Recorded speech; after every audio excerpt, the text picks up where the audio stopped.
चंद्रबाबू नायडू और मायावती इतना बड़ा रिस्क क्यों लेने को मजबूर है मुझे नहीं मालूम, खास करके चंद्रबाबू नायडू, क्योंकि आज से विशेष सत्र शुरू हो रहा है सदन का। महिला आरक्षण विधेयक आना है, लेकिन उसकी आड़ में डिलिमिटेशन विधेयक में आना है।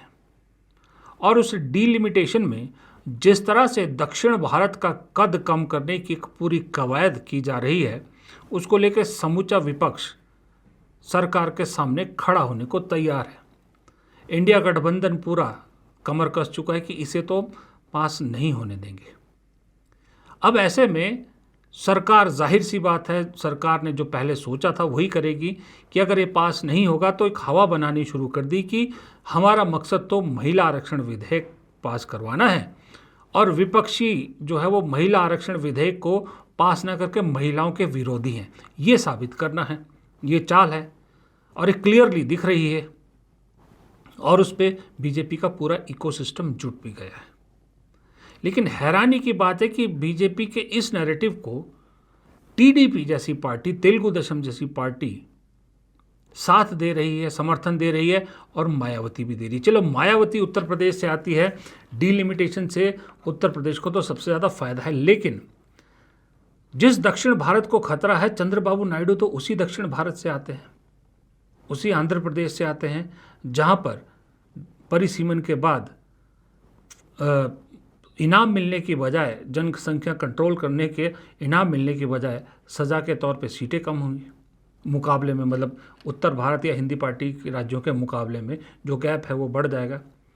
लेकिन उसके बावजूद टीडीपी और मायावती दोनों ही महिला आरक्षण विधेयक के समर्थन में खड़े हैं, जबकि उनको अच्छी तरह से मालूम है कि इस विधेयक के साथ डिलिमिटेशन का विधेयक भी जुड़ा है। देश की संसद, लोकसभा में व राज्यों की विधानसभाओं में महिलाओं को 33% आरक्षण देने की प्रक्रिया को काफ़ी लंबे इंतजार के बाद ही सही व अन्य इसे आगे बढ़ाने की सही व अब इसे आगे बढ़ाने की कार्रवाई का हमारी पार्टी स्वागत करती है। हालांकि बहुत डिले है, फिर भी हमारी पार्टी इसका, चाहे वो डिले भी हो गया, फिर भी इसका वेलकम करती है, स्वागत करती है। It is a honor to be member of parliament for the most important constitutional amendment bills which are coming on 16th, 17th, 18th in Lok Sabha and Rajya Sabha under the leadership of our Honorable Prime Minister Narendra Modi ji. It is very honor to see Article number 131 amendment. The women reservation bill is being produced in both the houses. See, you can see the country is moving forward. People are keep on talking about women empowerment, but our Honorable Prime Minister is making politics also to enhance by including women reservation 33%, giving 33% to women reservation. अब सोचिए, इतना TDP का इतना गलत stand ये लग रहा है कि खुद विपक्ष, इंडिया गठबंधन है, वो भी हैरान है कि टीडीपी आखिरकार ये स्टैंड कैसे ले सकता है। No, I don't know how can this TDP like political parties can support this bill in this way. Because TDP earlier also they raised the concern about all these things. I think it is very difficult for them to support this bill in this. लेकिन वो कहते हैं ना दोस्तों कि जिससे खुद डूबने का शौक हो उसे कोई क्या रोकेगा, कितनी बार कोई बचाएगा, वो एक न एक दिन डूबेगा ही। लेकिन हैरानी की बात यह है कि चंद्रबाबू नायडू, जिसे इंडियन पॉलिटिक्स का सीईओ कहा जाता है, हार्ड बार्गेनर कहा जाता है, पता नहीं क्या क्या संज्ञाएं दी जाती है, वो चंद्रबाबू नायडू क्यों नीतीश कुमार के सबक से नहीं सीख पाए।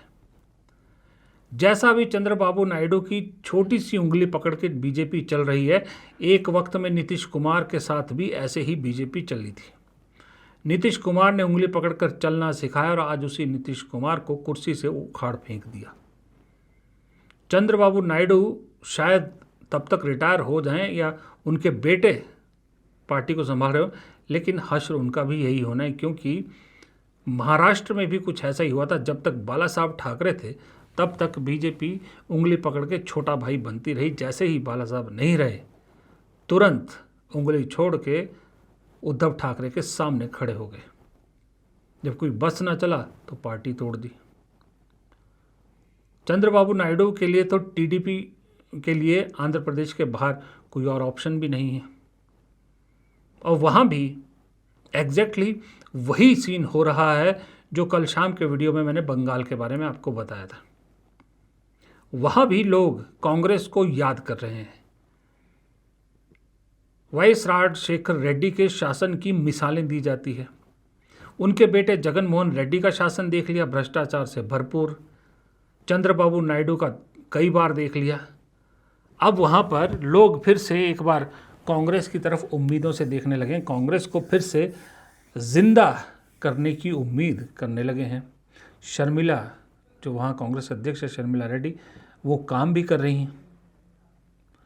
इसलिए वहाँ पर आप देखिएगा अब धीरे धीरे वो जो खेल होता है कांग्रेस के साथ, वो वहाँ भी होना शुरू हो गया।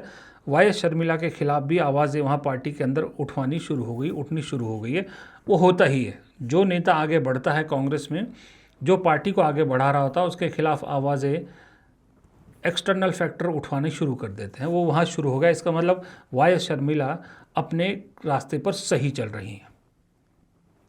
इधर चंद्रबाबू नायडू अगर दक्षिण के हितों के साथ समझौता कर लेते हैं, जगन मोहन रेड्डी पर भ्रष्टाचार की ठप्पा लग चुका है, तो रास्ता किसके लिए खुलता है? या तो बीजेपी या कांग्रेस।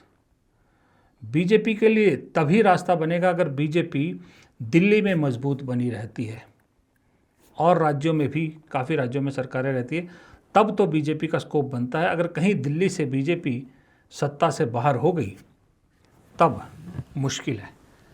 तब आंध्र प्रदेश में एक ही ऑप्शन बचता है, वो है कांग्रेस। क्योंकि बीजेपी की मैं बात इसलिए कर रहा हूँ कि बीजेपी के अंदर भी इस वक्त जो चल रहा है ना, वो बहुत जल्द ही ब्लास्ट हो गया। ब्लास्ट ये हुआ कि बीजेपी के अंदर जो कोर बीजेपी के लोग हैं, उनकी घुटन बढ़ती जा रही है, क्योंकि बाहर से आए लोगों को सिर पर बिठाया जा रहा है। असम में सबसे बड़ा उदाहरण है, पूरी कांग्रेसी बीजेपी चला रहे हैं। बिहार में सम्राट चौधरी को मुख्यमंत्री बना दिया गया है, जो बीजेपी के कोर नहीं है, जो सब पार्टियों से चल चुल के फिर अंत में बीजेपी में आए हैं। ये सारी कवायद हो इसलिए रही है कि चाहे वो सम्राट हो, चाहे वो हेमंता बिस्वा शर्मा हो, चाहे पुष्कर धामी हो, चाहे भजन लाल शर्मा हो, चाहे मोहन यादव हो, चाहे दिल्ली की रेखा गुप्ता हो, ये सब प्यादे सेट किए जा रहे हैं। और ये प्यादे सब अमित शाह के उत्तराधिकारी की लड़ाई में जीतने के लिए फिट किए जा रहे हैं, ताकि लखनऊ वाले योगी बाबा का कद घटाया जा सके, उनके साथ खड़े होने वाले ज़्यादा लोग ना हो। लेकिन इस चक्कर में बीजेपी के खुद के अंदर के लोगों को दबाया जा रहा है, क्योंकि जो बीजेपी का जो संघ की उससे आया व्यक्ति है, नेता है, उसकी पहली प्रेफरेंस योगी आदित्यनाथ रहेगी। इसलिए ऐसे लोगों को साइड करके बाहर से आए लोगों को बिठाया जा रहा है। लेकिन मुझे ऐसा लगता है कि जिस मकसद के लिए इन्हें बिठाया जा रहा है, उस मकसद पर आने से पहले ही बीजेपी के अंदर एक ब्लास्ट ज़रूर होगा। जब ऐसे लोग आवाज़ें उठाने शुरू करेंगे, तब जब ऐसी आवाज़ें उठनी शुरू होगी, तो ये जो आज लोग साथ खड़े हैं ना, चंद्रबाबू नायडू और मायावती जैसे, ये उस हालत में, सही में बता रहा हूँ, किसी लायक नहीं रहेंगे। ना घर के रहेंगे, ना घाट के रहेंगे। फिलहाल इस वीडियो में इतना ही। प्रदीप चौहान को दीजिए इजाज़त। नमस्कार।